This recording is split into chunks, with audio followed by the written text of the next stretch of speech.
अस्सलाम वालेकुम की हाल है मित्रों प्यारे ਤੁਹਾਡਾ ਮੈਂ ਤੁਹਾਡਾ ਆਪਣਾ ਮਿੱਤਰ ਮੇਲੀ ਬੇਲੀ ਤੁਹਾਡਾ ਸੱਜਣ ਸਭ ਦਾ ਸਾਂਝਾ ਆਬਜ਼ ਜਿਹਾ ਤੁਹਾਡੇ ਨਾਲ ਤੇ ਤੁਸੀਂ ਇਸ ਵੇਲੇ ਜੁੜੇ ਹੋਏ ਹੋ ਵੇਖ ਪੰਜਾਬ ਟੀਵੀ ਦੇ ਰਾਹੀਂ ਤੇ ਅਸੀਂ ਅੱਜ ਗੱਲ ਕਰ ਰਹੇ ਹਾਂ ਆਪਣੀ ਧਰਤੀ ਦੀ ਆਪਣੇ ਪੰਜਾਬ ਦੀ ਬੋਲੀ ਦੀ।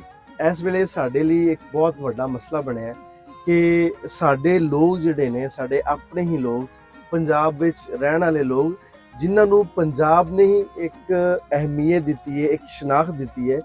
ਅਸੀਂ ਬੜੇ ਫਖਰ ਨਾਲ ਕਹਿੰਦੇ ਹਾਂ ਕਿ ਅਸੀਂ ਪੰਜਾਬ 'ਚ ਰਹਿੰਦੇ ਹਾਂ। ਪਾਕਿਸਤਾਨ ਦਾ ਸਭ ਤੋਂ ਵੱਡਾ ਸੂਬਾ ਹੈ ਆਬਾਦੀ ਦੇ ਲਿਹਾਜ਼ ਨਾਲ, ਪਰ ਅਸੀਂ ਪੰਜਾਬੀ ਬੋਲਣ ਤੋਂ, ਪੰਜਾਬੀ ਵਿਰਸੇ ਤੋਂ, ਪੰਜਾਬੀ ਰਹਿਤਲ ਤੋਂ ਅਸੀਂ ਬਹੁਤ ਕਤਰਾਉਂਦੇ ਹਾਂ। ਅਸੀਂ ਚਾਹੁੰਦੇ ਹਾਂ ਕਿ ਸਾਡੇ ਜਿਹੜੇ ਬੱਚੇ ਨੇ ਉਹ ਮਾਡਰਨ ਹੋ ਜਾਣ। ਮਾਡਰਨ ਤੁਹਾਡਾ ਹੀ ਖਿਆਲ ਹੈ ਕਿ ਪੰਜਾਬੀ ਮਾਡਰਨ ਨਹੀਂ ਹੋ ਸਕਦਾ?